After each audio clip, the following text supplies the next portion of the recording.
Hey guys, ఇవాళ మనం tasty and హెల్తీగా వితౌట్ ఆయిల్తో పెసరొట్టు చేసుకుందామా. సో ఫస్ట్ అయితే మనం 1 గ్లాస్ ఆఫ్ మూంగ్ దాల్ తీసుకోవాలి. అది 1 గ్లాస్ ఆఫ్ మూంగ్ దాల్కి హాఫ్ గ్లాస్ ఆఫ్ రైస్ని తీసుకొని నైట్ అంతా సోక్ చేయాలి.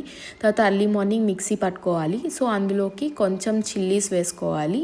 కొన్ని చిల్లీస్ వేసిన తర్వాత కొన్ని జింజర్ పీసెస్ని యాడ్ చేసుకోవాలి. యాడ్ చేసి మిక్సీ పట్టుకోవాలి వాటర్ వేసి.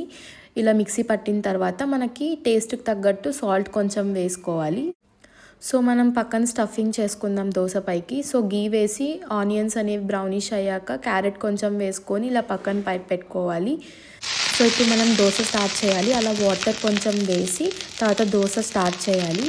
దోశ వేసాక సో నేను ఆయిల్ అనేది యూస్ చేయట్లేదు, బికాజ్ నేను నాన్ స్టిక్ ప్యాన్ యూస్ చేస్తున్నాను కాబట్టి ఈజీగా దోశ అనేది మనం ఫ్లిప్ చేయొచ్చు. సో స్లోగా కొంచెం తీసేస్తే దోశ ఈజీగా ఫ్లిప్ చేసేయచ్చు.